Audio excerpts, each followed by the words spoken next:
I came to New Jersey, specifically Princeton, New Jersey, to pursue a Master of Theology in Church and Society at Princeton Theological Seminary.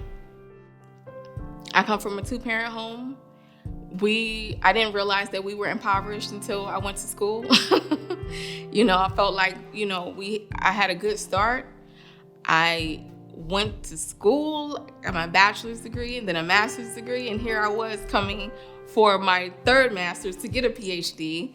I never thought in my life that I would ever be homeless, never. My daughter's father lived here, and I was and am a survivor of domestic violence, and he told me that he had been in therapy and this would be an opportunity for him to help me go back to school and fulfill my dreams. 6 months later, that all went away and the nightmare began. And here I was. I had no place to go. And I was with my daughter. I soon realized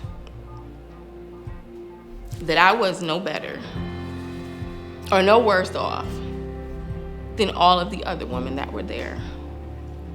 And in my journey in ministry, I had asked God in spirit to allow me to see people with God's eyes and to walk in their shoes. And here it was happening. There was no place for me to hang up my Princeton Theological Seminary degrees or my books. It didn't matter. And so here it was that I finished my master's degree in theology, church and society at HomeFront. Actually finished my coursework. I learned more at HomeFront than I could have ever learned in a classroom. To this day, my professors don't even know the context to which I was writing. That I wasn't writing about theories that I read or learned. I was actually experiencing it. I was actually living it. And that to me is so amazing.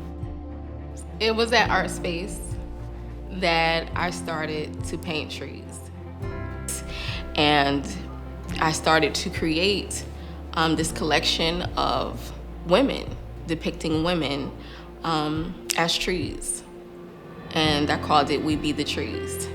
And then I started to think about all of the women that were there with me or that I came before me, how they had to withstand even this season in their life, and how trees continue to stand. They lose their leaves, they grow them, they change colors, but they're still a tree. The gift that HomeFront gave me is my life mission. And I want to be able to create spaces to help people to fight to live and not merely exist. And I'm so grateful that I was allowed that opportunity to finish what I began.